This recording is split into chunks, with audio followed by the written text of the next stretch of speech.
أيها الناس اتقوا ربكم الذي خلقكم من نفس واحدة وخلق منها زوجها وبث منهما رجالا كثيرا ونساء واتقوا الله الذي تساءلون به والأرحام إن الله كان عليكم رقيبا يا أيها الذين آمنوا اتقوا الله وقولوا قولا سديدا يصلح لكم أعمالكم ويغفر لكم ذنوبكم ومن يطع الله ورسوله فقد فاز فوزا عظيما أما بعد فإن خير الحديث كتاب الله وخير الهدي هدي محمد صلى الله عليه وسلم وشر الأمور محدثاتها وكل محدثة بدعة وكل بدعة ضلالة وكل ضلالة في النار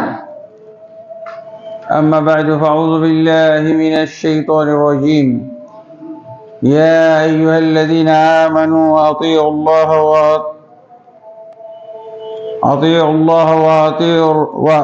الله ورسوله ولا تبطلوا أعمالكم وقال سبحانه وأطيعوا الله ورسوله ولا تنازعوا فتفشلوا وتذهب ريحكم واصبروا إن الله مع الصابرين وقال النبي صلى الله عليه وسلم تلزم جماعة المسلمين وإمامهم رواه البخاري وغيره আলহামদুলিল্লাহ আল্লাহ তাবারক ওয়া তাআলার অসংখ্য অগণিত তারিফাত সানা এবং শুকরিয়া যে আল্লাহ আমাদেরকে সাইয়্যিদুল আইয়াম ঈদ উসবুই সাপ্তাহিক এই ঈদের দিন জুমার দিনে সুস্থ অবস্থায় দিন এবং ঈমানের সাথে আজকে এই ময়মনসিংহ শহরে অবস্থিত সহি আকিদা ও সহি মানহাজের মসজিদ আহলুল হাদিস মসজিদ যেটা গোলপুকুর পাড়ে অবস্থিত আল্লাহ আমাদেরকে এখানে জুমা পড়ার জন্য আসার তৌফিক দান করেছেন আলহামদুলিল্লাহ রাব্বিল আলামিন এবং আমি আরও আল্লাহর শুকরিয়া আদায় করি যে আল্লাহ তাবারক ওয়া তাআলা আমাকে শুধু ঢাকা থেকে এসে আপনাদের এই মসজিদে আল্লাহ সহি সালামতে পৌঁছে দিয়ে খুতবা প্রদান করার সুযোগ করে দিয়েছেন আলহামদুলিল্লাহ রাব্বিল আলামিন নবী মুহাম্মদুর রাসূলুল্লাহ সাল্লাল্লাহু আলাইহি ওয়াসাল্লামের প্রতি অসংখ্য অগণিত দুরূদ ও সালাম নাজিল হোক আল্লাহুম্মা সাল্লি আলাইহি আল্লাহুম্মা বারিক আলাইহি আল্লাহুম্মা সাল্লিম আলাইহি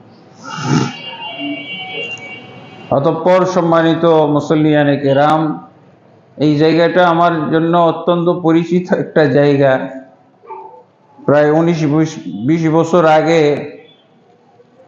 অনেক আসতাম এবং এখানে কুয়েতি সংস্থার মাদ্রাসা বা এতিমখানা ছিল যেই সংস্থার আমি একজন বিভাগীয় প্রধান ছিলাম দাওয়াত তালিম বিভাগের এবং আমি সেই কুয়েতি সংস্থার অ্যাকাউন্ট হোল্ডার হিসেবেও আলহামদুলিল্লাহ আমাকে কুয়েত থেকেই মনোনীত করা হয়েছিল তো সেই সুবাদে ওই সময় অনেকবার আসা হইতো এখন 19-20 বছর সময়ের এই ব্যবধানে শহরের অনেক কিছু চেঞ্জ হয়ে গেছে আগে যেভাবে আসতাম দেখা গেল যে ওই শহর এখন কয়েক গুণ বেড়ে গেছে বড় হয়ে গেছে রাস্তাঘাটও চেঞ্জ হয়ে গেছে যার জন্য দেখা যায় যে আসতে এই যে এই ময়মনসিংহ শহরে ঢুকেও অনেকক্ষণ লেগে গেল এখানে লোকেশন মোতাবেক আসতে যাক আল্লাহর ফয়সালা কয়েক মিনিট দেরি হয়েছে সামাহান আল্লাহ আল্লাহুম্মা আমিন আজকে যে বিষয়ে আমি খুতবা প্রদান করব সেটা হলো মুসলিম সমাজের ঐক্যবদ্ধ হওয়ার প্রয়োজনীয়তা এবং নিয়ম কিভাবে আমরা ঐক্যবদ্ধ হব ঐক্য জিনিসটা কিন্তু সবাই পছন্দ করি তাই না আর বাংলাতেও আমরা প্রবাদ বাক্যের মতো বলে থাকি, ঐক্যেই শক্তি, ঐক্য শক্তি, আর বিভক্তির মধ্যে দুর্বলতা। তো আমরা এই বিষয়ে কিছু আলোচনা করব ইনশাআল্লাহ। তো রাসূলুল্লাহ সাল্লাল্লাহু আলাইহি ওয়াসাল্লাম তিনি আল্লাহর পক্ষ থেকে যে রিসালাত প্রচারের দায়িত্ব পেয়েছিলেন, দ্বীন প্রচারের দায়িত্ব পেয়েছিলেন, তো আল্লাহ রাসূল সাল্লাল্লাহু আলাইহি ওয়াসাল্লাম তার দায়িত্বটাকে কিন্তু এলোপাথাড়ি ভাবে তিনি পালন করেননি, সিরিয়াল মেনটেন করেছিলেন। কিন্তু এই সিরিয়াল আমরা মেনটেন করি না। আমাদের সমাজে দিন পালনের ক্ষেত্রে সিরিয়াল, যে রাসূল সাল্লাল্লাহু আলাইহি ওয়াসাল্লাম যে সিরিয়াল অনুযায়ী দাওয়াত দিয়েছিলেন, দ্বীনের প্রচার করেছিলেন, সেই সিরিয়ালটাই আমাদের নেই। এলোপাথাড়ি কাজ করলে কোনো কাজ হবে? হয়তো আমরা মনে করছি যে অনেক কিছুই করতেছি, কিন্তু আসলে এলোপাথাড়ি করলে কিছুই হবে না। তো রাসূল সাল্লাল্লাহু আলাইহি ওয়াসাল্লাম সূত্র মোতাবেক আল্লাহ তাবারক ওয়া তাআলার দেয়া পথ পন্থা অনুসরণ করে রাসূলুল্লাহ সাল্লাল্লাহু আলাইহি ওয়াসাল্লাম কাজ করেছেন, দাওয়াতের কাজ। এবং আল্লাহ রাসূল সাল্লাল্লাহু আলাইহি ওয়াসাল্লামকে যে সিরিয়াল আল্লাহ বলে দিয়েছিলেন, এই সিরিয়ালের ব্যতিক্রম করেননি। ব্যতিক্রম করতে বলা হয়েছিল, কিন্তু রাসূল সাল্লাল্লাহু আলাইহি ওয়াসাল্লাম ব্যতিক্রম করেননি।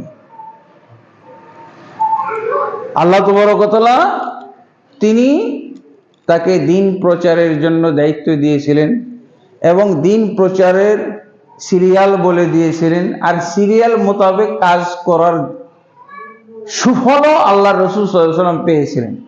আল্লাহ রাসূল সাল্লাল্লাহু আলাইহি ওয়াসাল্লাম দ্বীনটাকে শুধু সমাজের মধ্যেই প্রচার করেননি, সাহাবীদের মধ্যেই প্রচার করেননি, বরং আল্লাহ তাবারক ওয়া তাআলা রাসূলুল্লাহ সাল্লাল্লাহু আলাইহি ওয়াসাল্লামকে কি দিয়েছিলেন? একেবারে সুপার পাওয়ার, ক্ষমতায় বসিয়ে দিয়েছিলেন। আর ক্ষমতায় বসানোর অবস্থাটা কেমন ছিল সংক্ষেপে আমি বলি, যে আল্লাহ রাসূল সাল্লাল্লাহু আলাইহি ওয়াসাল্লাম 3 দিন আগেও জানতেন না যে উনি ক্ষমতায় বসবেন, সিংহাসন ওনার জন্য রেডি করা হয়েছে। বরং রাসূলুল্লাহ সাল্লাল্লাহু আলাইহি ওয়াসাল্লাম সিরিয়াল মেনটেন করতে গিয়ে কি দেখা গেল? ফলাফল প্রায় শূন্যের দিকে চলে যাচ্ছে। মক্কার কথা বলছি, মক্কা নগরী, আল্লাহ রাসূল সাল্লাল্লাহু আলাইহি ওয়াসাল্লাম দাওয়াত দিচ্ছেন, দাওয়াত দিতে দিতে দাওয়াত কিসের দিয়েছিলেন? সিরিয়ালে 1 নম্বর হলো তাওহীদের দাওয়াত।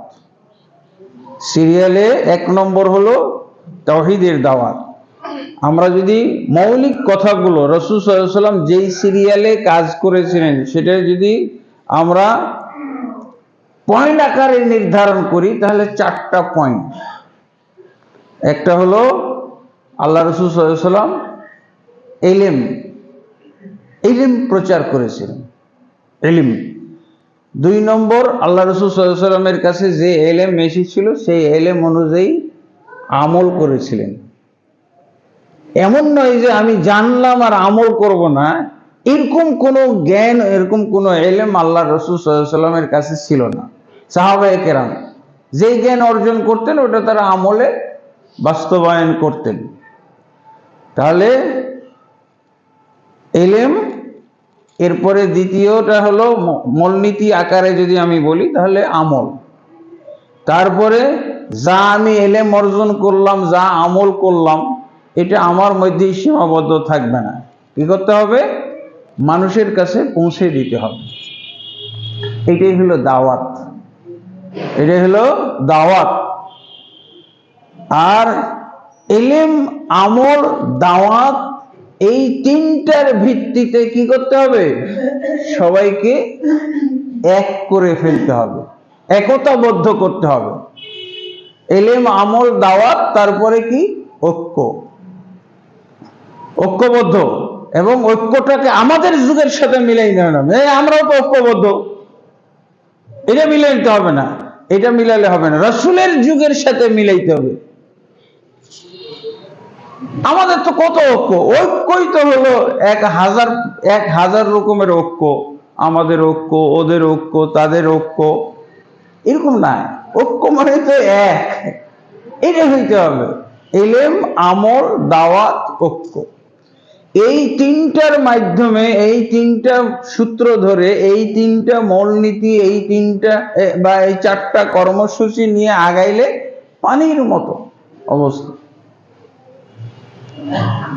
ইলম বলতে কি? ইলম বলতে হলো কোরআন এবং হাদিসের ইলম, আর কোরআন এবং সুন্নাহর ইলম। কোরআন বলতে কোরআনের সঠিক তাফসীর অনুযায়ী।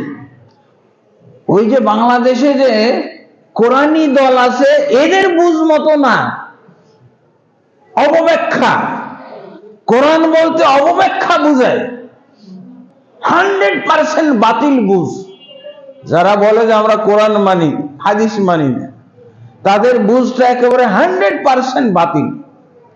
আর সুন্নাহ, তাহলে কোরআনের ইলম অর্জন করতে হবে এই কোরআনীদের মতো করে বুঝে না, সালাফে সালেহিনদের বুঝ মোতাবেক। নবী, সাহাবী, তাবেঈ, তাবউত তাবেঈন, কোরআনটা আমরা বুঝবো ওই যুগে। এই যুগের দিকে তাকানোই যাবে না। কিসের কোরআনী? এই যুগের দিকে তাকানোই যাবে না, তাহলে এমনি বাতিল। কোরআনী দলের দিকে যদি তাকানোই জায়েজ না হয়, তাদের কথা শোনা জায়েজ না হয়, কারণ ওরা তো সালাফে সালেহিন না। সালাফে সালেহিন ওরা কি সাহাবীদের কাতারে পড়ে? ওরা কি তাবেঈদের মধ্যে পড়ে? ওরা কি তাবেঈ? এমনি বাদ, তাকানোই যাবে না। কিসের আমি অত পণ্ডিতি কথা শুনতে যাব? শুনতে গিয়েই তো বিপদে পড়ে যায়। হ্যাঁ, কথা তো সবারই পণ্ডিতি কথা। একজন হকারও তো সুন্দর করে কথা বলে, আপনার তার বসতে কোনো কাজ হবে না, তারপরে কিনে দেয়। মানে এমন ভাবে কথা বলে, যাবই না কেন, ও কথা শুনবই না, তোমাকে কিভাবে সে বিভ্রান্ত করবে? আমার সালাফে সালেহিন আছে কোরআন বুঝার জন্য, সালাফে সালেহিন। আর সালাফে সালেহিনের বুঝ অনুযায়ী তাফসিরও আছে কিছু, তাফসির ইবনে কাসির পড়বো। তোমার ওই তাফসির পড়ার আমার দরকার কি? তাফসির ইবনে কাসিরের মধ্যে সব নিয়ম মেনটেন করা আছে। আল্লাহর কোরআনের বাণী, কোরআন দ্বারা তাফসির, কোরআনের বাণী রাসূলের হাদিস দ্বারা তাফসির করা হয়েছে। সাহাবীর উক্তি, সাহাবীর বক্তব্য দিয়ে তাফসির, তাবেঈর বক্তব্য, তাবেঈর উক্তি দিয়ে তাফসির করা হয়েছে। দরকার আছে ওদের দিকে। ওদের একটা কিতাবও পড়া যাবে না, সব পুড়িয়ে ফেলতে হবে। যখনই হাতে আসবে তখনই পুড়িয়ে ফেলতে হবে। আর সুন্নাহ বা হাদিস এলেম অর্জন কিসের করব? 1 নম্বর কোরআন, 2 নম্বর হলো সুন্নাহ বা হাদিস। সুন্নাহ আর হাদিস বলতে উদ্দেশ্য হলো সহিটা, জাল জয়ীফ না। জাল জয়ীফ ওরা মানবে, যারা বিভক্তি চায়, যারা দলাদলি চায়, তাদের দরকার জয়ীফ জাল হাদিস মানা। আর আমার কি মানতে হবে?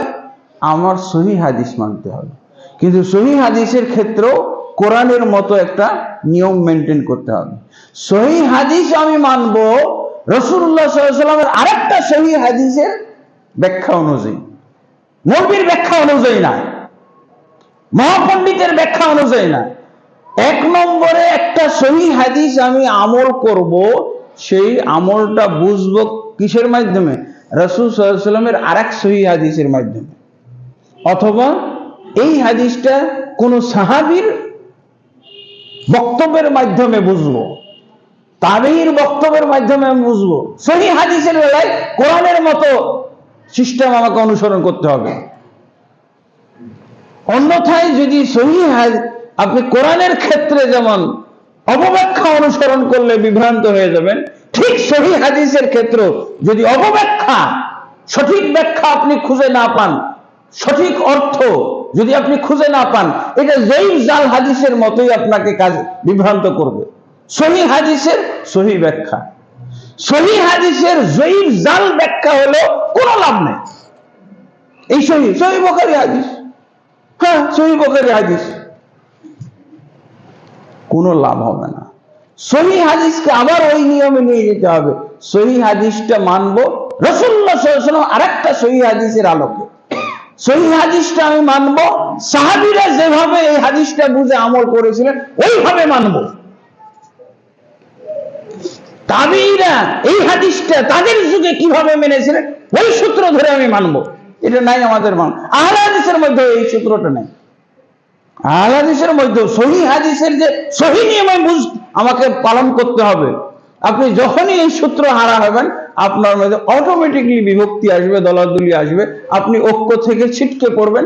ঐক্য খালি আপনার কি, খালি কথা মুখের জিকির হয়ে থাকবে, আপনি বাস্তবে দেখতে পাবেন না। যতই ঐক্য করবেন আরো অনৈক্যের মধ্যে পড়ে যাবেন। সহিহ হাদিসের সহিহ ব্যাখ্যা, এই কথাটাও কিন্তু আহলে হাদিস মসজিদও শোনা যায় না। সহিহ হাদিসের সহিহ ব্যাখ্যা হইতে হবে। সহিহ হাদিসের জয়ীফ জাল ব্যাখ্যা হলে কোনো লাভ নাই। মুখস্থ হবে কথাটা, এটা মুখস্থ রাখলে কাজে লাগবে। কোরআনের যেমন জয়ীফ জাল ব্যাখ্যা আছে না, তো সহিহ হাদিসেরও তো এরকম জয়ীফ জাল ব্যাখ্যা হইতে পারে না? আলহামদুলিল্লাহ। তাহলে এলেম এইভাবে সহিহ এলেমটা আমি অর্জন করে দেখা যাবে আমল যখন করব আমার আমলও সহিহ, আমলের মধ্যে শিরক পাওয়া যাবে না, আমলের মধ্যে বিদআত পাওয়া যাবে না, আমলের ক্ষেত্রে কুসংস্কার পাওয়া যাবে না, তাই না? আলহামদুলিল্লাহ। এলেম সহিহ হলে আমল সহিহ হবে। আপনার এলেম সহিহ না হলে আমলও গলত হবে।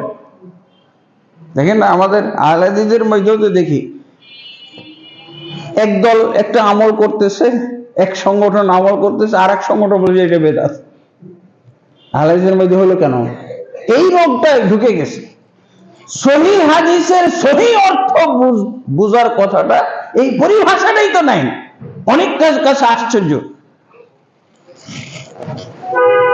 এটাই, এটা অবশ্যই হইতে হবে। সহিহ আমল হবে কখন? যখন সহিহ জাল জয়ীফ তো বাদ, জাল জয়ীফ তো আমি মানবই না। এটা মুখস্থ যখন করেছি জাল জয়ীফ, আহলে হাদিসেরা জাল জয়ীফ হাদিস মানে না। এর আগে যেটা মুখস্থ করা দরকার ছিল যে সহিহ হাদিসের জাল জয়ীফ অর্থ করা যাবে। তারপরে স্টেপে আসেন আপনি জয়ীফ জাল হাদিস মানবো না। আগে সহিহ হাদিসটা মানা কমপ্লিট করতে হবে। সহিহ হাদিস মানবো সহিহ তরজমা অনুযায়ী, সহিহ ব্যাখ্যা অনুযায়ী, হ্যাঁ। এরপরে আমি বলবো জয়ীফ জাল হাদিস মানবো না। এখন যদি আপনি সহিহ হাদিস থেকে জয়ীফ জাল হাদিস বের করেন তাহলে তো বিপদ। সহিহ হাদিসের মাধ্যমে যেমন বেদাতীরা কোরআনের অপব্যাখ্যার মাধ্যমে গুমরাহ হয়েছে, এখন আর বুঝেই না যে ওরা গুমরাহ হয়েছে। হ্যাঁ,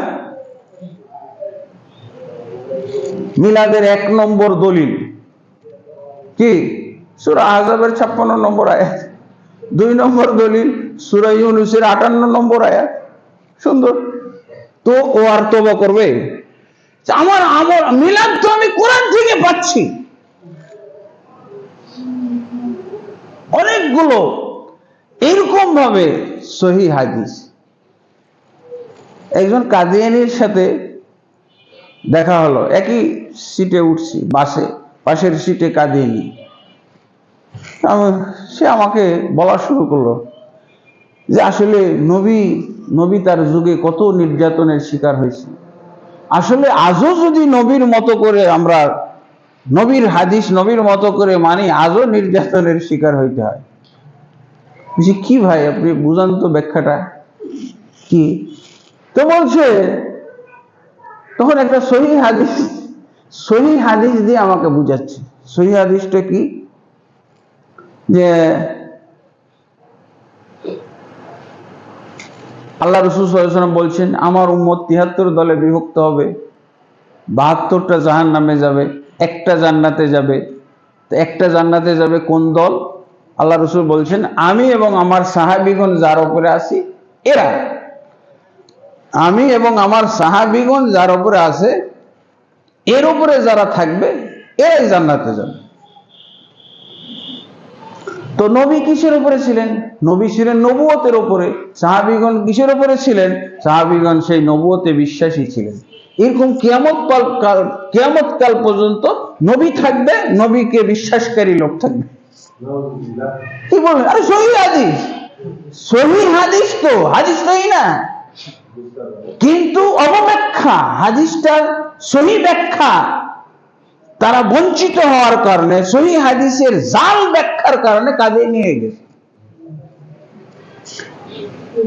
আমি আহলে হাদিস হয়ে যদি এই নিয়মে যাই, সহি হাদিসের আমি মন গড়া ব্যাখ্যা মানবো, হ্যাঁ, রসুলের যুগে কিভাবে আমল করা, আরে এই হাদিস দিয়ে যদি নবী বের হয় বোঝায়, তাহলে সাহাবীদের যুগে যখন কেউ নবুয়তের দাবি করেছিল তো হত্যা করছিল কেন? যদি যুগে যুগে নবুয়ত থাকবে আর নবুয়তের প্রতি বিশ্বাসী থাকবে, এই যদি ব্যাখ্যা হয় এই সহি হাদিসে, তাহলে সাহাবায়ে কেরাম কেন নবীদেরকে হত্যা করেছে? নবী দাবি করলো, যাচাইও করতে যায়নি, এই দেখি তুমি সহি নবী না জাল নবী, যাচাইও করতে যায়নি, না এটাকে শেষ করো, দুনিয়া থেকে বিদায় করো, হত্যা করা হয়েছে। দেখছেন, সহি হাদিস থেকেও কাদিয়ানীরা দলিল নেয়, কিন্তু ব্যাখ্যাটা কি, বুঝটা কি? জাল, জঘন্য পর্যায়ের জাল ব্যাখ্যা। এই সহি হাদিস মেনে লাভ আছে? আমাদের সমাজে সহি হাদিসে, সহি বুখারী মুসলিমের মধ্যে বায়াতের কথা আছে। হ্যাঁ, আসেন আসেন সবাই বায়াত করেন, না হলে জাহিলি মৃত্যুবরণ। আহলে হাদিস, আহলে হাদিস বড় হুজুর বলতেছে যে সহি বুখারী মুসলিমের মধ্যে বায়াতের কথা আছে, বায়াত না করে মরলে জাহিলি মৃত্যু হবে। এই সবাই আসো, অনেক আহলে হাদিস চলে গেছে। হ্যাঁ, তাহলে তো বায়াত করতে হবে। আর দল বলতেছে না, বায়াত বেদাত। কেন? সহি হাদিস অনুযায়ী আমল হচ্ছে, তো বেদাত কেন? এরা বলতেছে যে না, এটা তো সহি হাদিসের সহি ব্যাখ্যা না, তাই না? সহি হাদিসের জয়ীফ ব্যাখ্যা, জয়ীফ বুঝ, জাল অর্থ দিয়ে কোনো লাভ নাই, এ দিয়ে কোনো আহলে হাদিস হইতে পারে হওয়ার কোনো উপায় নেই। সহি হাদিসের সহি ব্যাখ্যা হইতে হবে। সহি ব্যাখ্যা কিভাবে বুঝবেন? সালাফে সালেহিনগণ কি বুঝেছে? আবু বকর রাদিয়াল্লাহু আনহু যুগে কয়জনের বায়াত হয়েছিল? রাসূল বেঁচে থাকতে কয়জনের বায়াত হয়েছিল? হ্যাঁ, এটা আসে না? কি বলছে? আহলে হাদিসের মধ্যেই বলতেছে, হ্যাঁ, উদউনি আস্তাজিব লাকুম, তোমরা আমার কাছে দোয়া করো। হ্যাঁ, বহু বছরের সিগা, বহু বছরের শব্দ, তোমরা আমার কাছে সবাই দোয়া করো, আমি তোমাদের দোয়া কবুল করবো। আহলে হাদিস বলছে এবার সম্মিলিত ভাবে দোয়া হবে, এটা দলিল। সম্মিলিত দোয়া করতে হবে, কারণ বহু বচনে আল্লাহ বহু বচন ব্যবহার করছে না, তোমরা সবাই আমার কাছে দোয়া করো, এই জন্য সম্মিলিত ভাবে দোয়া করি। হ্যাঁ, কি এগুলো কোথা থেকে আসলো? তারপরে বলতেছে, এই জন্য যদি আমার এই সূত্রগুলো বুঝতে ভুল থাকে, এলেম আমল দাওয়াত কত সহজ কথা, কিন্তু এগুলো বুঝতে তো হবে, না বুঝে তো কোনো লাভই হবে না, বুঝলে লাভ হবে। রাসূলুল্লাহ সাল্লাল্লাহু আলাইহি ওয়াসাল্লাম এইভাবেই কাজ করেছে, এলেমের মাধ্যমে এবং আমলের মাধ্যমে। সাহাবায়ে কেরামকে তিনি কি যা এলেম শিখাইছিলেন সেটার আমলও শিখাইছিলেন। এই জন্য বেলালকে যতই মারা হোক, ওই যে সূরা ইখলাস শিখাই দিয়েছে, কুল হুয়াল্লাহু আহাদ, আল্লাহ এক, বেলাল এটার আমল বেলাল কিভাবে করছে, মেরেই যাচ্ছে শুধু আহাদই বের হচ্ছে, আহাদ আধা মারা করে ফেলছে, গোড়া করে ফেলতেছে মারতে। ওই যে আল্লাহ রাসূল সাল্লাল্লাহু আলাইহি ওয়াসাল্লাম আমল শিখিয়ে দিয়েছেন, কুল হুয়াল্লাহু আহাদ শুধু বলার কথা না, কি করতে হবে? আমলও করতে হবে। আমল করছে, আহাদ বলছি। কত সাহাবী মারা গেছে, হ্যাঁ, সুমাইয়া, আম্মার, ইয়াসির মারা গেছে, আমল করতে গিয়ে তো মারা গেছে। আল্লাহ রাসূল সাল্লাল্লাহু আলাইহি ওয়াসাল্লাম কি বলছিলেন? মান ক্বালা লা ইলাহা ইল্লাল্লাহ দাখালাল জান্নাহ, ও জান্নাতে যাবে। তো জান্নাতে যাবে, তাহলে মায়ের খেলি তাহলে আহাত ভঙ্গ করা হবে? মায়ের দিলেই আহাত ভঙ্গ। আর আমরা তো কি করতেছি, মায়ের দিলে আহাত ভঙ্গ করে নাই সাহাবায়ে, আর আমি ভোটের জন্য আহাত ভঙ্গ করতেছি। এই ভাই, আপনাদের মন্দিরে গিয়ে আপনাদের মূর্তিকে আমরা একটু পূজাও দেব, মূর্তির কি বলে ফজিলত বর্ণনা করে দিব, কিন্তু ভোটটা দিয়ে। মূর্তির ফজিলত আছে না, দুর্গা দেবী কি কি উপকার করলো, মুসলমানের মুখ দিয়ে বের হইতেছে। কিসের মুসলমান? এটা আমল, এলেমও নাই আমলও নাই, তো কি দিয়ে কি হবে? কিছুই তো হবে না। আর ঐক্যবদ্ধ নাই। আমার ঐক্যবদ্ধ হইতে হবে এলেম, আমল, দাওয়াতের মাধ্যমে। সবাইকে দাওয়াত দেব, সবাইকে দাওয়াত দেব, ব্যাপক দাওয়াত দেব, শুধু ফজিলতের দাওয়াত না। ফজিলতের দাওয়াত দিয়ে তো টঙ্গীর মাঠ ভর্তি হয়ে গেছে, আর লোকই ধরে না। কয়েক পর্বে এখন ব্যবস্থা করা হয়েছে, হ্যাঁ, কয়েক পর্বে এখন সব ইজতেমা হয়, লোক ধরে না। কি করবেন? এই দিয়ে তো কোনো লাভ নাই। এই দিয়ে আসমান ছোঁয়া পর্যন্ত যদি মুসলমানের স্তূপ হয়ে যায়, একবার আসমান পর্যন্ত চলে যায়, লাভ নাই, কোনো লাভ নাই। কারণ এই মুসলমানই তো হলো দায়ী। এলেম, সহি এলেমের ভিত্তিতে, সহি আমলের ভিত্তিতে, সহি দাওয়াতের ভিত্তিতে। দাওয়াতটা কি হবে? এই যে কোরআন সুন্নাহর দাওয়াত হবে। মা আনজালাল্লাহ, ইয়া আইয়ুহার রাসূল বাল্লিগ মা উনজিলা ইলাইকা মির রাব্বিক, হে রাসূল আপনি প্রচার করেন যা আপনার রবের কাছ থেকে নাজিল করা হয়েছে। এই ফাজাইল আমলটা বলে এগুলো না, হ্যাঁ, এগুলো না। আল্লাহ যা নাজিল করেছে, আল্লাহ কি নাজিল করেছে? কিতাবুল্লাহ ওয়া সুন্নতি, তারাকতু ফীকুম আমরাইন লান তাযিল্লু মা তামাসসাকতুম বিহিমা, কিতাবুল্লাহ ওয়া সুন্নতি। তোমরা কশিন কালো গোমরা হবে না। তোমাদের মাঝে আমি দুটি জিনিস ছেড়ে গেলাম, এই দুটিকে আঁকড়ে ধরলে কশিন কালেও তোমরা গোমরা হবে না। একটা হলো কিতাবুল্লাহ, একটা হলো আমার সুন্নাহ।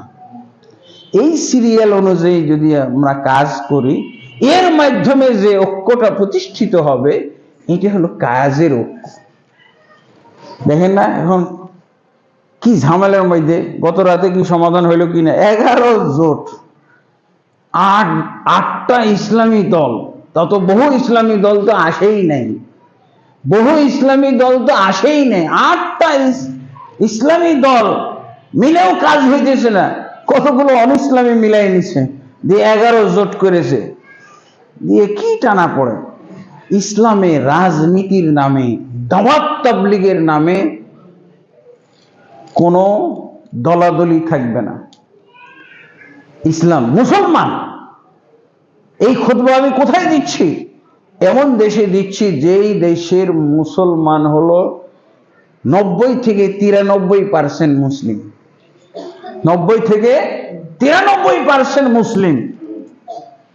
তাহলে এই মুসলমানরা যদি রসুলের সিরিয়ালটা মানত, তাহলে রাসূল সাল্লাল্লাহু আলাইহি ওয়াসাল্লাম সিরিয়াল মেনে কি হয়েছিল? সিরিয়াল মানার ফলে রাসূলুল্লাহ সাল্লাল্লাহু আলাইহি ওয়াসাল্লাম ফল পাইছিল। সূরা নূরের 55 এবং 56 নম্বর আয়াত পড়েন, সূরা কাফিরুনটা পড়েন, সূরা কাফিরুন। আর খুবই সংক্ষিপ্ত সিলেবাস, দিন কায়েমের জন্য, ইসলামী রাষ্ট্র কায়েমের জন্য সংক্ষিপ্ত সিলেবাস। সূরা কাফিরুন খালি পড়বেন, আর সূরা নূরের 55 এবং 56 নম্বর আয়াত। এই তাহলে সূরা কাফিরুনের 6টা আয়াত, আর সূরা নূরের 55, 56, তাহলে এই হলো 8টা আয়াত। এটি যদি আমরা সিলেবাস করতাম, সিলেবাস মুসলমান এই 90-93% মুসলমান যদি এটা সিলেবাস করতে, 6টা মাত্র আয়াত, ইসলামী রাষ্ট্র হয়ে যেত, অটোমেটিকলি হয়ে যেত। এত ভোট ভাট, এত জোর ঝাপ, এত মিছিল মিটিং, আর এত হইচই, এত অবরোধ, এত রাস্তা, হ্যাঁ, রাজপথ বন্ধ করে দিয়ে একেবারে অস্থির অবস্থা, জনজীবন অচল অবস্থা, ঢাকা শহর, বাংলাদেশ অচল অবস্থা, এগুলো হইতই না। রাসূলুল্লাহ সাল্লাল্লাহু আলাইহি ওয়াসাল্লামকে আল্লাহ যে ক্ষমতা দিলেন, এমন সময় ক্ষমতা দিলেন যখন মক্কা শূন্য। দাওয়াত দিচ্ছেন, আল্লাহ রাসূল সাল্লাল্লাহু আলাইহি ওয়াসাল্লাম ওয়াহী নাজিল হচ্ছে, ওয়াহী শুনিয়ে দিচ্ছেন, আমল করতেছে। আমল করতে করতে অনেকেই মারাই গেল, অনেকেই আল্লাহ রসুলের কাছে অভিযোগ করলো, ইয়া রাসূলুল্লাহ আর নির্যাতন সহ্য করতে পারি না। আব্দুর রহমান বিন আউফ এসে বলছে, ইয়া রাসূলুল্লাহ আমাদেরকে যে এইভাবে তারা নির্যাতন করে হত্যা করছে, ইয়া রাসূলুল্লাহ আমি সেনাপতি হয়ে যুদ্ধ করব, আমি সেনাপতি, আপনি খালি পাশ দেন। আমরা জাহিলি যুগে তো যুদ্ধ করেই বেঁচেছিলাম, আমাদের কাজই ছিল যুদ্ধ করা। এখন আপনার দাওয়াত কবুল করার পর আমরা তো যুদ্ধের নিয়ম কানুন গুলো ভুলে যাইনি। যুদ্ধ করার সব নিয়ম কানুন আমাদের মুখস্থ আছে। এইভাবে তো মরা যায় না, এইভাবে নির্যাতন সহ্য করা যায় না। আপনি অনুমতি দিয়ে দেন, আমরা জিহাদ করি, মরি, মেরে মরি, তাও শান্তি পাওয়া যাবে। কিন্তু আপনি খালি সবরের ওয়াজ শোনাইতেছেন, সবরের ওয়াজ। যখন আম্মার এবং তার মা বাবা সবাইকে, পরিবারের সবাইকে বেঁধে পিটাইতেছিল, যেই পিটাতে আম্মারের পিতা মারা গেল, আম্মারের মা মারা গেল, সুমাইয়া এবং ইয়াসির মারা গেল, এই সময় কিন্তু আল্লাহ রসুল পাশ দিয়ে যাচ্ছিলেন। তখন কে বলল? আম্মার ডেকে বলছো, ইয়া রাসূলুল্লাহ মাতান নাস, আল্লাহ রাসূল সাল্লাল্লাহু আলাইহি ওয়াসাল্লাম এত নির্যাতন হচ্ছে, অকথ্য নির্যাতন, যেই নির্যাতনে মারাই গেল সুমাইয়া এবং ইয়াসির। জিজ্ঞাসা করলেন, ইয়া রাসূলুল্লাহ মাতান নাস, হে আল্লাহ রাসূল সাল্লাল্লাহু আলাইহি ওয়াসাল্লাম আমাদের সাহায্য কখন আসবে? আল্লাহ যে বলছেন আল্লাহ সাহায্য করবেন, ওয়া কানা হাক্কান আলাইনা নাসরুল মুমিনিন, মুমিনদেরকে সাহায্য করা আমার ফরজ কাম। আল্লাহ বলছেন আমার ফরজ কাম হলো মুমিনদেরকে সাহায্য করা, তো সাহায্যটা কখন আসবে? হ্যাঁ, এই কথা বলেন নাই, অভিযোগ করে নাই, ইয়া রাসূলুল্লাহ হে মুহাম্মদ আপনার আজকে কথা শুনে আমাদের এই অবস্থা, যদি আপনার দাওয়াত আমরা গ্রহণ না করতাম, আপনি যদি না আসতেন, তাহলে এই দুর্দশার মধ্যে আমাদের পড়তে হইতো না। এগুলো বলছে মুহাম্মদ সাল্লাল্লাহু আলাইহি ওয়াসাল্লামের কে যে বলল কথাটা অভিযোগ আকারে না, বলছে মাতান নাস, আল্লাহর পক্ষ থেকে সাহায্যটা কখন আসবে? আর আমাদের মুসলমানদের কথা হলো কিসের আল্লাহর দিকে চেয়ে থাকবো, নগদ কাম করে হলো, একটা লাশের বদলে দুইটা লাশ, এইটা তো চাই, খালি লাশের খেলা চলতেছে।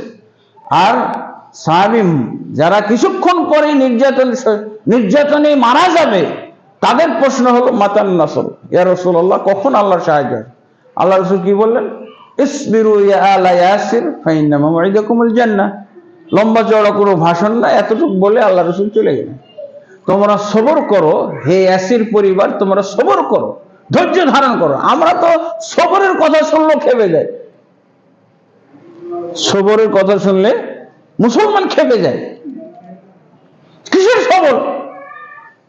আর আল্লাহ রাসূল সাল্লাল্লাহু আলাইহি ওয়াসাল্লাম তাদের জান চলে যাচ্ছে, নির্যাতন সহ্য করতে পারছে না, অথচ আল্লাহ রাসূল ওই সবরের ওয়াজ করলেন। কি বললেন? ইসবিরু, তোমরা সবর করো হে ইয়াসির পরিবার, ফাইন্না মাউইদাকুমুল জান্নাহ, তোমাদের সবরের মাধ্যমে তোমরা জান্নাতে পৌঁছে যাবে। তার মানে আল্লাহ রাসূল বুঝলেন যে যেভাবে নির্যাতন হচ্ছে তারা মারাই যাবে, মারা গেলেই জান্নাত। আল্লাহু আকবার। সাহাবায়ে কিরাম যখন বলতে লাগলেন, ইয়া রাসূলুল্লাহ আর আমরা নির্যাতন সহ্য করতে পারি না, তো বলেছে তাহলে পালিয়ে যাও। মক্কার চাইতে, মক্কা এই পবিত্র নগরীর চাইতে দামি হলো তোমার ঈমানটা, তোমার আমলটা। এই ঈমান আমল নিয়ে পালিয়ে যাও। আর আমরা শুধু ভোটের জন্য মূর্তির ঘরে ঢুকে যাচ্ছি। আর আমাদের দেশটা কি মক্কার চাইতে পবিত্র নাকি? মক্কার চাইতে পবিত্র? রাসূল সাল্লাল্লাহু আলাইহি ওয়াসাল্লাম বললেন তোমার ইমানের জন্য, আমলের জন্য মক্কা ত্যাগ করো। মক্কার কাটাকুটিও মূল্য নেই ইমান এবং আমলের তুলনায়।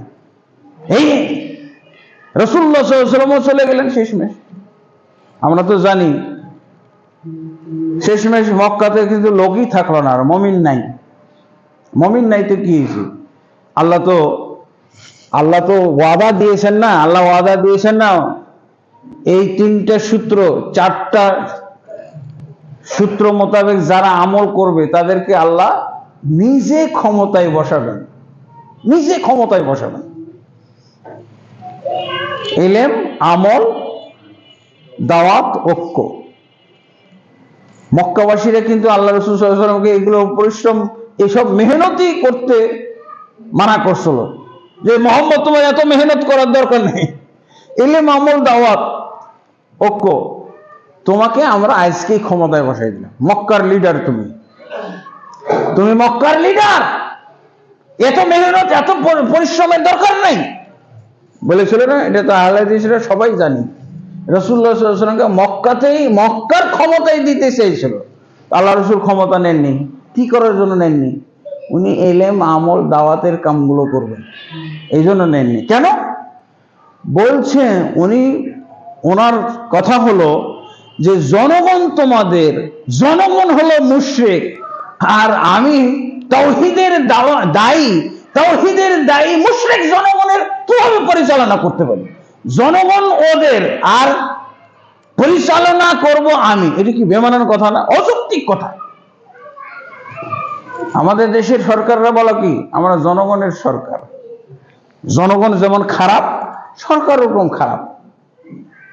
হ্যাঁ, জনগণ যত খারাপ হবে সরকার অবশ্যই এরকম খারাপ হবে। এটা শাস্তি স্বরূপ, এটা হাদিসও আছে। তাহলে রাসূল সাল্লাল্লাহু আলাইহি ওয়াসাল্লাম কি এটা অযৌক্তিক কথা না? আমাদের দেশের তো যিনি ধর্মমন্ত্রী, উনি একজন কিন্তু ভালো আলেম, দেওবন্দি আলেম। ওনার বিরুদ্ধে কিছু অভিযোগ আসছে। উনি মন্দিরে যায় কেন? উনি মূর্তির ঘরে যায় কেন? উনি বিধর্মীদের সব উপাসনালয় যায় কেন? তাদেরকে উদ্বুদ্ধ করে কেন? উনি জবাব দিয়েছেন কি জানেন? উনি বলছেন তো আমি ধর্মমন্ত্রী, আমি তো ইসলাম ধর্মের মন্ত্রী না। ধর্মমন্ত্রী, ধর্ম মানে হিন্দু ধর্মেরও মন্ত্রী, বৌদ্ধ ধর্মেরও মন্ত্রী, খ্রিস্টান ধর্মেরও মন্ত্রী, ইহুদি ধর্মেরও মন্ত্রী। আমি তো ধর্মমন্ত্রী, আমাদের যাইতেই হবে। আল্লাহ রাসূল এটা করতে পারতো? কেন যায় নাই? যেই রাসূলের টার্গেট হলো এই মূর্তি ভাঙা, তো এই মূর্তি হেফাজতকারীদের নেতৃত্ব দিবেন কিভাবে? মূর্তির নেতৃত্ব দেওয়া যায়? মূর্তি হেফাজতের দায়িত্ব নেওয়া যায়? মূর্তি হেফাজতকারীদের পরিচালক হওয়া যায়? দায়িত্বশীল হওয়া যায়? মাথা না। কেন? তিনি কি পছন্দ করছেন? নেতৃত্ব না অপছন্দ করে উনি কি করছেন? ইলম, আমল আর দাওয়াতের কাজ করছেন। অটো সিস্টেম, ইলম, আমল আর দাওয়াত ঐক্যের মাধ্যমে অটো সিস্টেমে চলে আসবে আপনার উপরে ক্ষমতা। কোনো হইচই নাই, কোনো রাস্তাঘাটে। আমাদের দেশে কি বলে, আপনি যদি ইসলামী রাষ্ট্র চান, আপনি যদি দিন কায়েম করতে, আপনি রাস্তায় যাবেন না কেন? এটা কি রাস্তায় নামতে হয়? কোরআনে নামেন, আপনি হাদিসে নামেন। যদি আপনি ইসলামী রাষ্ট্র চান, কোরআনে নামেন, হাদিসে নামেন, কিসের রাস্তায় নামেন? হ্যাঁ, রাস্তায় ফুটপাত আবর্জনার মধ্যে নেমে কি করবে? আল্লাহ রাসূল সাল্লাল্লাহু আলাইহি ওয়াসাল্লাম এই জন্যই ক্ষমতাটা নেননি। আর ইলম, আমল, দাওয়াত করতে করতে কি হলো? মক্কা শূন্যই হয়ে গেল। সাহাবীদেরকে বলে দিলেন, তোমরা যদি ঈমান এবং আমল সংরক্ষণ করতে না পারো তাহলে পালিয়ে যাও, এই মক্কার দরকার নাই, মক্কাতে থাকার দরকার নাই। শেষমেশ তো আল্লাহ রাসূল সাল্লাল্লাহু আলাইহি ওয়াসাল্লামকে হত্যার পরিকল্পনা কখন হয়েছিল এটা একটু জানা দরকার। আর রাহিকুল মাখতুমের মধ্যে এসেছে, যখন মক্কাবাসী চিন্তা করলো এই মুসলমানরা কই, এখন যে নির্যাতন করবো, নির্যাতনও তো করতে পারতেছি না, গেল কই ওরা, খুঁজে পাচ্ছি না তো। দেখেন না, প্রথম যখন দল গেল আবিসিনিয়ায়, তখন ফিরিয়ে আনতে গেছে, দেখছেন নির্যাতন করে যে কত মজা পাইতো, এখন নির্যাতন করতে পারে, গোপনে ওরা পালিয়ে গেল না, আবিসিনিয়ায় তাদেরকে ফিরিয়ে আনার জন্য গেছিল। কিন্তু আবিসিনিয়ার যিনি বাদশাহ ছিলেন উনি তাদের হাতে ফেরত দেন, কারণ উনিও খ্রিস্টান ধর্মের অনুসারী ছিলেন, একটা আসমানি কিতাব অনুসরণ করতেন, ঈসা আলাইহিসসালামের অনুসারী ছিলেন, যার জন্য এদের মর্ম বুঝেছিলেন, তাদের হাতে ফিরিয়ে দেননি যে কোনো মূল্যে। কত উপঢৌকন দিতে চাইছিল, গ্রহণ করেননি। বাদশাহ নাজাশি এগুলো কিছুই গ্রহণ করেন না। যাও তোমরা, ওরা আমার সাথে মিল আছে, মুসলমান, ওদের কথা আমার কথা, আমার নবীর কথা, তাওরাতের কথা মিল আছে, ইনজিলের কথা মিলে যায়, কাজেই তাদেরকে শেল্টার দেওয়া আমার কর্তব্য। যাও, তোমাদের কোনো উপঢৌকন লাগবে না। নির্যাতন করেও মজা পেত, দেখছে নির্যাতন করতে পারছে না, এই জন্য ওরা পরে দেখছে যে কি ব্যাপার, আস্তে আস্তে আবিসিনিয়ায় গেল কিছু, আর মদিনার লাইন খুলে গেল। হ্যাঁ, আকাবা উলা, আকাবা সানিয়ার পরে তো মদিনার লাইনটাও খুলে গেল, মদিনাও ব্যাপকভাবে যাওয়া শুরু করলো। তখন তারা গবেষণায় বসলো যে গেল কোথায় মুসলমানরা, যাচ্ছে কোথায় মুসলমানরা, মক্কা খালি করে দিল, খুঁজে পাচ্ছে না ওদেরকে। কি বুঝলেন? আমরা বলতেছি এই যে দেশে তো ইসলাম থাকবে না, দেশে তো মুসলমানরা থাকবে না, থাকতে পারবে না, দাড়ি টুপিওয়ালারা থাকতে পারবে না, এই জন্য চলো তাড়াতাড়ি দেখে গণতন্ত্রের নাম লেখায়। হ্যাঁ, গণতন্ত্রের কাছে আত্মসমর্পণ কেন করছি?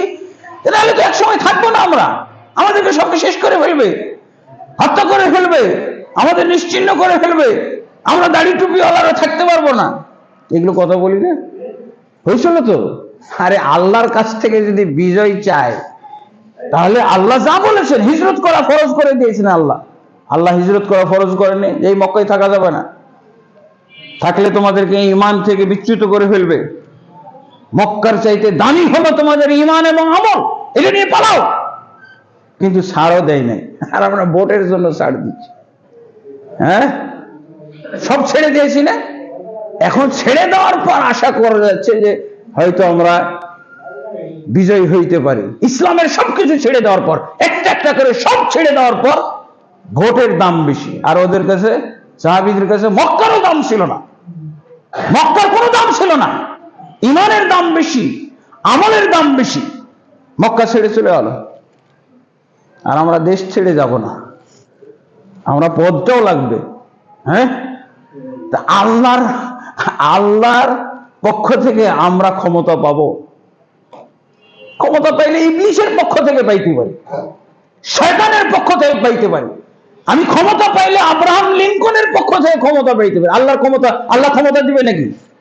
আল্লাহ কিসের ক্ষমতা দিবে? আল্লাহর নিয়ম মেনটেন করেছি আমি, ক্ষমতা তো যে কেউ পাইতে পারে, পাই যেতে পারে না। তা আল্লাহর দেওয়া ক্ষমতা যদি আমরা চাই, তাহলে আল্লাহর নিয়ম অনুযায়ী আগাইতে হবে। তো দ্বিতীয়টা হলো ঐক্যবদ্ধ। আমাদের ঐক্য কোথায়? আমাদের ঐক্য তো নাই। ঐক্য না থাকার কারণে আমরা আজকে রাজনৈতিক দিক থেকেও বিভক্ত, দাওয়াত তাবলীগের দিক থেকেও আমরা বিভক্ত। আমাদের দাওয়াত তাবলীগের প্ল্যাটফর্মগুলো অসংখ্য প্ল্যাটফর্ম, এই প্ল্যাটফর্ম কেন্দ্রিক বিভক্তি। আমরা দল কেন্দ্রিক বিভক্তি, প্ল্যাটফর্ম কেন্দ্রিক বিভক্তি। আমার এই প্ল্যাটফর্মে কেউ আসবেন না, অন্য দলের কেউ আসবেন না, এটা আমার একটা দাওয়াতের প্ল্যাটফর্ম। এখানে আপনি, এই মসজিদ হলো আমার দাওয়াতের একটা প্ল্যাটফর্ম, এই মসজিদে অন্য দলের লোক আসবেন না। কি রে ভাই, এটা কোন ধরনের ঐক্য? হ্যাঁ, মুসলমানদের কোনোভাবেই অনৈক্যের মধ্যে যাওয়া যাবে না। মুসলমানদের কাছে ঐক্যের দাম সবচেয়ে বেশি। এই জন্য রাসূলুল্লাহ সাল্লাল্লাহু আলাইহি ওয়াসাল্লাম ঐক্যের ব্যাপারে একটা হাদিস বলছেন। কোরআনে তো অসংখ্য আয়াত আছে, যে আয়াতটা আমি পড়েছি সূরা আনফালের 46 নম্বর আয়াত। আল্লাহ বলছেন, আতিউল্লাহ ওয়া রাসূলহু ওয়া লা তানাযাউ, তোমরা আল্লাহকে অনুসরণ করো, তার রাসূলকে অনুসরণ করো, খবরদার তোমরা দলে দলে বিভক্ত হয়ে যাও না, তোমরা বিরোধে লিপ্ত হয়ে যাও না। নাহলে কি হবে? তাফশালু, তোমরা শক্তি হারা হয়ে যাবে, ওয়াতাযহাবা রিহুকুম, এবং তোমাদের শক্তি চলে যাবে, ধ্বংস হয়ে যাবে, অকৃতকার্য হবে, ফেল হবে তোমরা। ওয়াসবিরু, এবং তোমরা সবর করো। ইন্নাল্লাহা মা'আস সাবিরিন, নিশ্চয়ই সবরকারীদের সাথে আল্লাহ রয়েছেন। এইগুলো আমাদেরকে আল্লাহ রাসূল সাল্লাল্লাহু আলাইহি ওয়াসাল্লাম মক্কা মদিনার মিলিয়ে কি করেছিলেন? সবকে ঐক্যবদ্ধ করেছিলেন। মক্কার মুহাজিররা আর মদিনার আনসাররা মিলে এক বডি, পার্থক্য আর কখনো পার্থক্য হয়নি, বরং আল্লাহ রাসূল সাল্লাল্লাহু আলাইহি ওয়াসাল্লাম মদিনায় যাওয়ার পর ঐক্যবদ্ধ করেছিলেন। তো মদিনায় যাওয়ারটা ওইটা কথাটা শেষ করি। আল্লাহ আবু জাহাল আবু লাহাবরা চিন্তা করলো যে মুহাম্মদ সাল্লাল্লাহু আলাইহি ওয়াসাল্লাম সাহাবীরা গেল কোথায়? তারা সিদ্ধান্ত বা তারা বুঝতে পারলো যে তারা অন্য কোথাও একত্র হইতেছে, অন্য কোথাও একত্র হচ্ছে। এটা মক্কার জন্য অশনি সংকেত। মক্কা থেকে পালিয়ে গিয়ে অন্য কোথাও তারা একত্র হচ্ছে, এইটা বিপজ্জনক। দিয়ে চিন্তা করলো যে মুহাম্মদ সাল্লাল্লাহু আলাইহি ওয়াসাল্লাম হলেন নাটের গুরু, যেখানেই তারা ঐক্যবদ্ধ হোক মুহাম্মদকে হত্যা করে ফেললে তাদের সব নস্যাৎ হয়ে যাবে, পরিকল্পনা ধ্বংস হয়ে যাবে। এই পর্যায়ে এসে মুহাম্মদ সাল্লাল্লাহু আলাইহি ওয়াসাল্লামকে হত্যার পরিকল্পনাটা হইল। যে মুহাম্মদকে হত্যা করে ফেললে যেখানেই তারা ঐক্যবদ্ধ হোক, আর এই ঐক্য দিয়ে কাজ হবে না। এই জন্য মুহাম্মদ সাল্লাল্লাহু আলাইহি ওয়াসাল্লাম হত্যা করতে চাইছিল। রাত 12টার মুনতাসাফুল লাইল, মধ্যরাতে হত্যা করা হবে। সিদ্ধান্ত হলো সকালবেলা আর মধ্যরাতে হত্যা করা হবে। তারপরে বাড়ি ঘেরাও করা হলো। বাড়ি ঘেরাও করা হয়েছে। মুহাম্মদ সাল্লাল্লাহু আলাইহি ওয়াসাল্লামকে রক্ষা করার জন্য, প্রোটেস্ট দেওয়ার জন্য একজন সাহাবীও পাওয়া যায় নাই মক্কাতে। আবু বকর রাদিয়াল্লাহু আনহু বাড়িতে, আলী রাদিয়াল্লাহু আনহুকে ডেকে ঘরে শোয়াই দিয়েছেন যে আমি চলে যাব আজ রাত্রে, আমার ঘরে যেসব মক্কাবাসী এই মুশরিকদের আমানতগুলো আছে এগুলো ফিরিয়ে দাও। মুশরিক হলো, তাদের আমানত নষ্ট করা যাবে না। তুমি আলী, আমি সময় পাচ্ছি না, যেহেতু আজকেই সিদ্ধান্ত হয়ে গেছে আমাকে হত্যা করবে, আমি পালাম, আমি হিজরত করব। কিন্তু এই যে বাড়ির বাইরে যে এত লোক ভিড় করছিল, একজন মুসলমান পাওয়া যায় নাই যে কেন তোমরা মুহাম্মদকে হত্যা করবে, অথবা মুসলমান এসে বলবে যে তোমরা আমাকে হত্যা করো, মুহাম্মদকে হত্যা করো না। এরকম কথা বলার লোক ছিল না, এত শূন্য হয়ে গেছিল মক্কা। কিন্তু দেখেন আল্লাহর কারিশমা, সেই এমন অবস্থাতে মদিনাতে আল্লাহ রাসূলের জন্য সিংহাসন সাজাই দিচ্ছেন। এদিকে জান নিয়ে টানাটানি, সকালবেলায় তাকে হয়তো তারা টুকরা টুকরা করে কোথাও দাফন করে ফেলবে। আর আল্লাহর পরিকল্পনা দেখেন, এলেম, আমল, দাওয়াত, ঐক্যের মাধ্যমে কি একটা লোকও তো দূরে হয়নি, মুনাফিকি করে নাই আল্লাহ রাসূলের সাথে। মক্কায় যারা ঈমান এনেছিল সবাই অটল ছিল, কেউ তারা চুক্তি ভঙ্গ করে নাই, সবাই ঐক্যবদ্ধ ছিল। আল্লাহ রাসূল সাল্লাল্লাহু আলাইহি ওয়াসাল্লাম তো মুজিজা, সেই ভিড়ের ভিতর থেকে আল্লাহ তাকে বের করে নিয়ে নিরাপদে মদিনায় পৌঁছে দিলেন। অনেক লম্বা ঘটনা, হিজরতের ঘটনা আজকে আমার আলোচ্য বিষয় না, এই জন্য আমি সংক্ষেপে বলছি। মদিনায় গিয়ে আল্লাহ রাসূল কি পাইলেন? আল্লাহু আকবার, কল্পনাতীত। যেই মুহাম্মদ সাল্লাল্লাহু আলাইহি ওয়াসাল্লাম জানে বেঁচে মদিনায় যেতে পারছেন, এর জন্যই সে খুশি যে জানে বাঁচতে পারছি, সেই মুহাম্মদ সাল্লাল্লাহু আলাইহি ওয়াসাল্লাম আরো মহা খুশি, কারণ সেটা হলো আল্লাহ সিংহাসন রেডি, ক্ষমতা রেডি করে রেখে দিয়েছে। এই হলো আল্লাহর দেওয়া ক্ষমতা, হলো কল্পনার বাইরে। আল্লাহ যে বলছেন ওমাইয়াত্তাকিল্লাহ জাআল লাহু মাখরাজা ওয়া ইয়ারযুকহু মিন হাইসু লা ইয়াহতাসিব, যে আল্লাহকে ভয় করে তার সমস্যা সংকটের মধ্যে রাস্তা খুলে দেন এবং তাকে এমন ভাবে রিজিক দান করেন যে কল্পনাই করতে পারে না। রিজিক বলতে শুধু খানা পানি না, রিজিক বলতে পদ, ক্ষমতা, এটাও রিজিক।